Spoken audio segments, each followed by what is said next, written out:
Hi friends, I'm Natalie Carey. Today I'm going to be going over how to strengthen your transverse abdominis, otherwise known as your TA. So your transverse abdominis is part of your core musculature, and you can think about it like a built-in weight belt or a corset that wraps all the way around your trunk.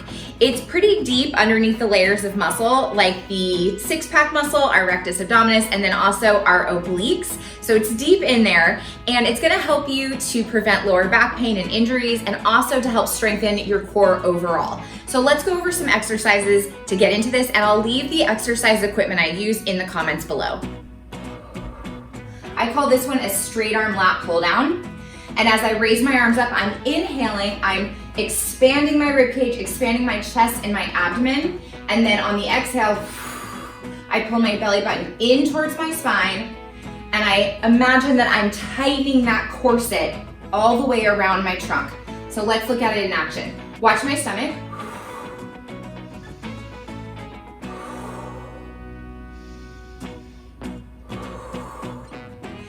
For the arms, I'm squeezing my armpits as I pull this down, and my elbows aren't totally locked out because I've got hypermobile elbows, so there's a little bit of softness in my elbows. I'm also keeping my chest out, but I'm not letting my back arch or my rib cage to flare. So my rib cage is staying directly over my hips.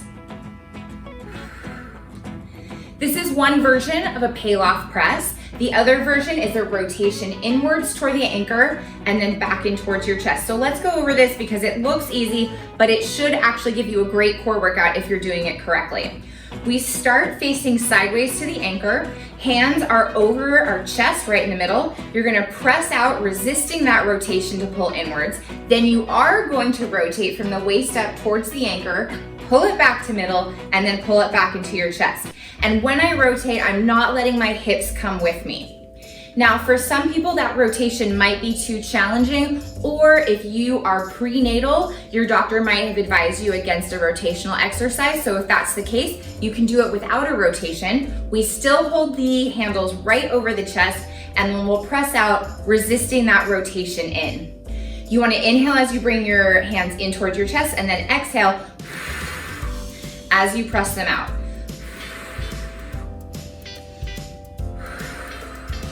The exercise that I like to teach my clients, which I think is the best foundational core exercise, as well as what helps you to breathe properly in all your other strengthening exercise, is diaphragmatic breathing or belly breathing. So how we do it is, we don't just inhale into our chest.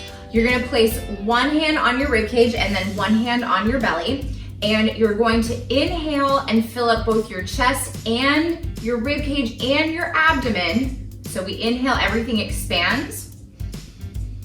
And then on the exhale, everything contracts. And when we contract, imagine that your transverse abdominis is working as a corset to cinch everything around your spine and send that air up and out. Let's do it again. So one hand on your ribcage, one hand on your belly. Inhale, exhale. Inhale, everything expands. Exhale, everything contracts.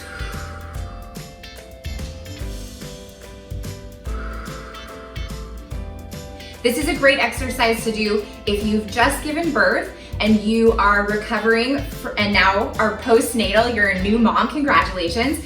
It's also a great exercise if you're working with a pelvic floor physiotherapist. They'll probably recommend it to you as well. But check with your PT first if you have any questions. Let's do a dead bug next. Lay down on your back, and we're going to gently press our lower back into the floor. I'm not like smashing it down, it's just gently pressing. And then I raise hands and legs up into the air. I'm gonna lower one arm and the opposite leg down at the same time, and then pull them back to the starting position without letting my back extend off the floor. Opposite arm and leg go, back to the starting position. If you are finding this to be very difficult, that's normal. This is both a beginner exercise and it's also applicable up to advanced athletes. What you can do is focus on doing one limb at a time. So one arm, one leg, other leg. The other option that you can try is not lowering your leg quite as much.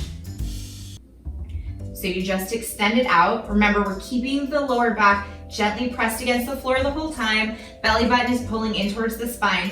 One other option is you can set your feet on the floor and slide your heel out and then pull it back in. Slide the other heel out, pull it back in. So find the variation that works for your body where you can feel your abdominals contracting, but you're still able to keep that lower back flush with the ground, and you're not feeling any straining in your lower back. That's definitely something that we want to avoid. Next up, let's go into pelvic tilts. So a pelvic tilt, we're gonna imagine that we are scooping our pelvis, using it as an ice cream scoop, but we're not actually going to squeeze our butt on this one. We're going to use the muscles that are located underneath our belly button to do this.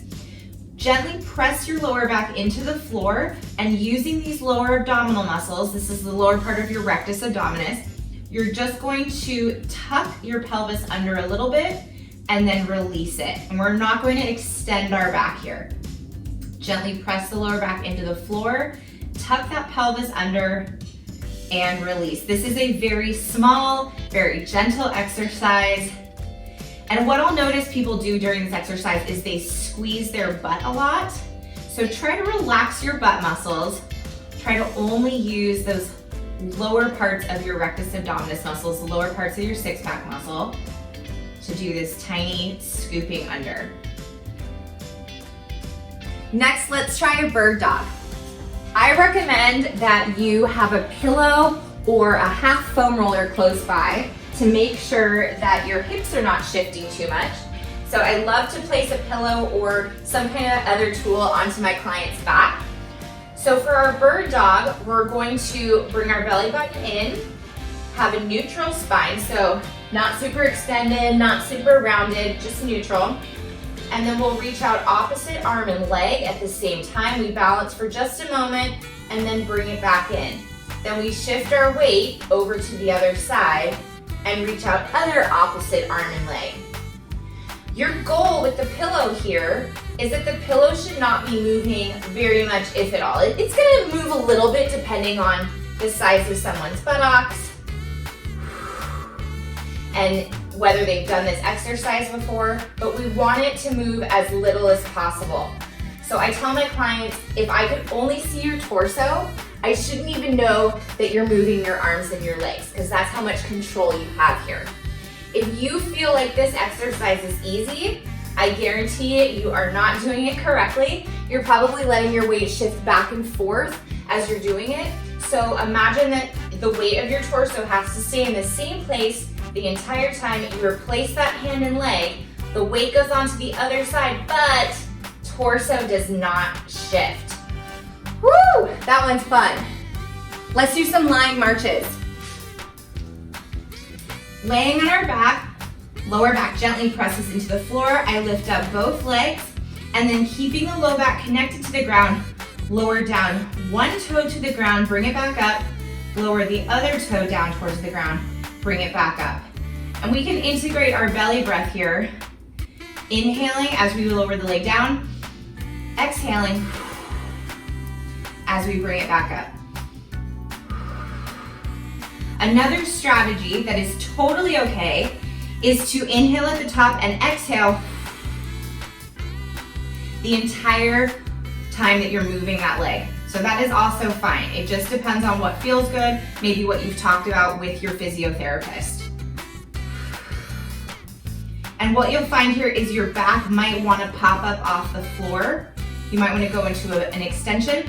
We want to try to avoid that. So if you're finding you can't lower the legs all the way down and keep the back on the floor, you don't have to lower them all the way down. Maybe put a yoga block or some kind of a bolster as your target for your feet. And then as you get stronger, you can work down to lowering to the floor. Work up to, work down to the floor. You know what I mean.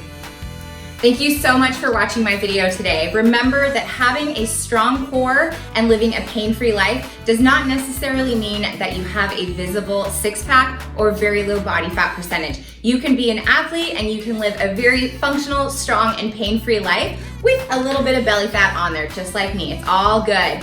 Thank you so much for watching my video. I'm Natalie Carey. If this was helpful to you, please give it a like, subscribe to my channel for more videos like this, and thanks for being excellent to yourself today.